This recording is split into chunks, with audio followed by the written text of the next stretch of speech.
even after the book, both my assistants are really good editors, copy editors, and so I turned in my like 10th draft of the book, you know, before.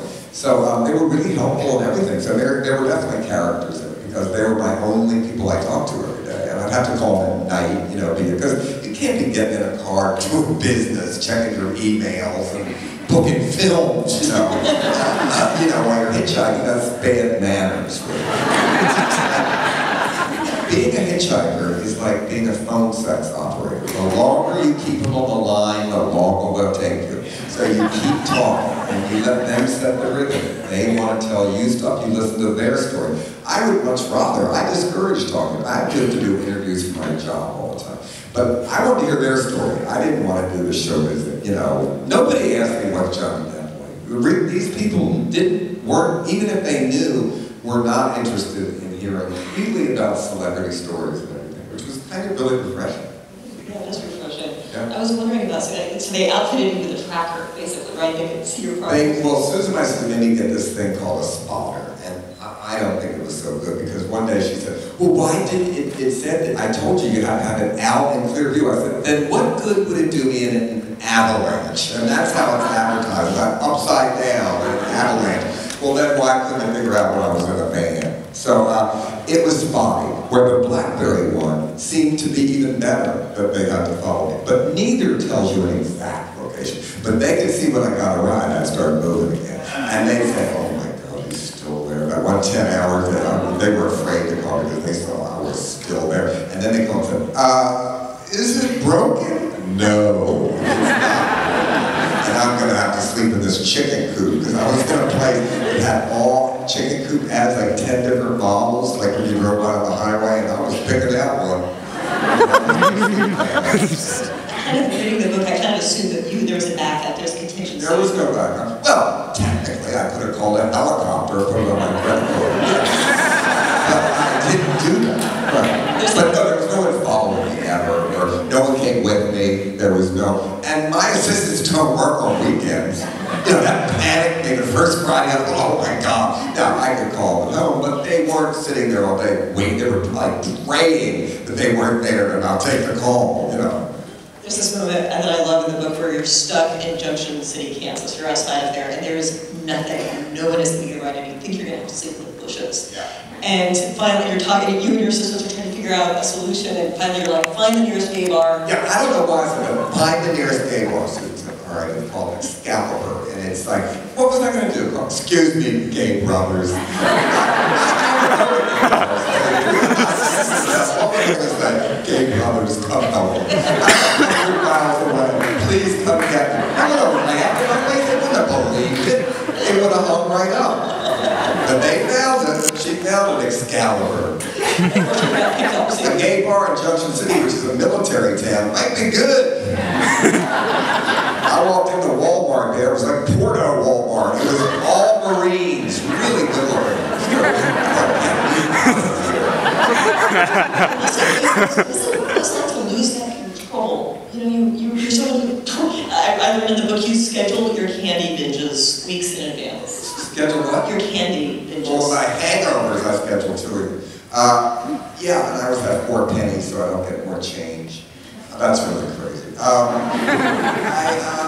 It was good to give it up. The only thing I have to control I didn't give up is that I would never leave Route 70 and then Route 80 because I would be lost. I still don't know where it was, but I knew it was on Route 70. I knew where it went. So if the driver was ever going to turn, but people were great. They would audition stops when they let me off. Because the whole thing is where you get let off. Because you're stuck there. Like a local ride is your enemy. The cities are the enemy. You got to get let off after this next big city, not before, because they're all going to that city.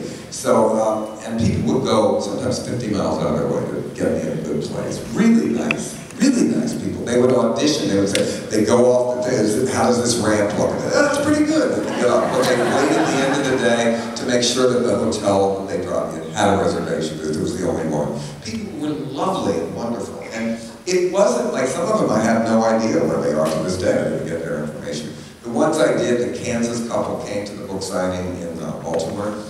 It was a good story. They came back. They drove by debating, and they came back and picked me up. They gave me a really long ride. I was with them for a whole day through Kansas. And they said, I wouldn't have known who you were, but I have a gay son who was your fan. I said, let's call him. So they called up and they said, he said, I've been being on, he's hitchhiking across the country. And she said, hold on. Hi! Which was great. And he came with the parents to the book signing all the time. Here We Go Magic, I've seen them, had them for dinner. McCann's a couple, the Corvette Kid I've seen a lot of times. The Marine woman wrote me that she had a baby and gave the middle name John to him. So, yeah, they were great. All the people, I wish I had the hackers information. They were the only kind of outlaw group that I really liked. They wanted to smoke pot the whole way. And I thought, I can't get stoned on pot and then be dropped off on the highway. On Route 70, no thanks. So I guess I must have been in contact. I was sitting right with him.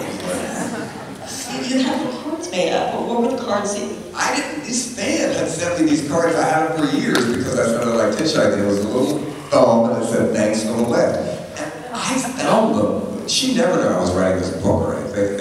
I had them for 5 years and I found them in my studio. So I took them with me and every person that picked me up, I gave them that card. So only 12 people got those cards. And I forgot to with one kid and I put it in the book. If you contact me so I can send you the card. And I even went to the college to do a show near where he was from and said, are you in the audience? He said he wasn't. So I guess he doesn't even know there is the book. So why haven't you picked up hitchhikers since having this experience? Have I what? Why have you not picked up any hitchhikers? I haven't seen any hitchhikers. The whole way going across the country, I only saw one other one. And I said to the driver, don't pick them up. I just want to change the topic a tiny bit because here we are at the Miami Book Fair. What have you been reading? What have I been reading? My two favorite books this year are the Italian novelist Elena Ferranti. I really love her. I've read all 6 of her books. I'm a huge fan of hers.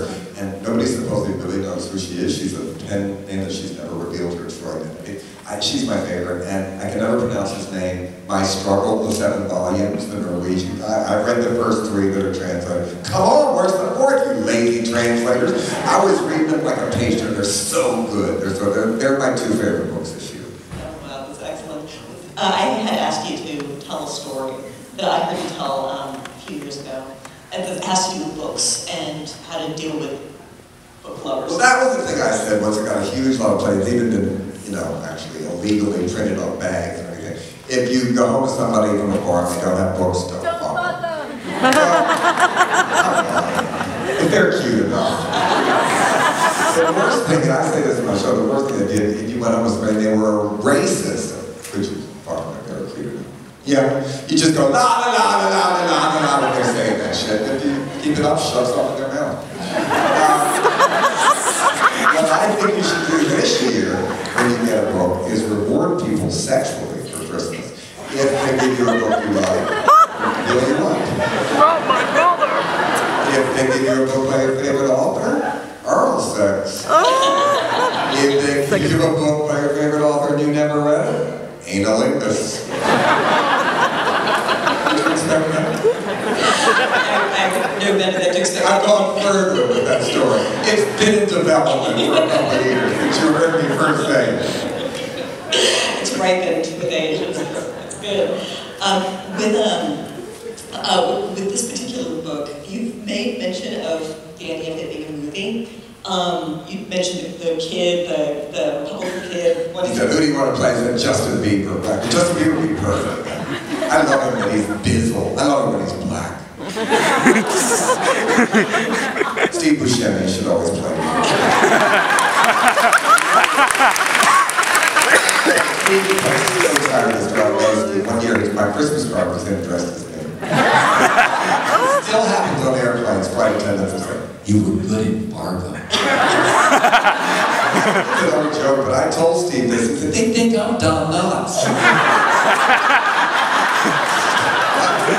My favorite thing anyone said on a plane was recently this woman was looking at me and I thought, what's she going to say? And she said, excuse me, are you a magician? Where's Winnipeg? I love what she said that. She thought I had a top hat and a rabbit with me. I get it.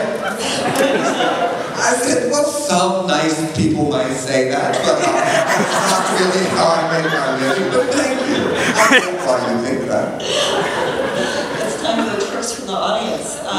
We've got a Q&A session. It looks like we've got one microphone right there. So, folks, please. Well, they have to get up. It's a high-profile question. That's right. So, yeah, maybe that's a pain. If you want to just raise your hand and yell, we'll repeat questions back. No questions. Wow. Yeah, just yell.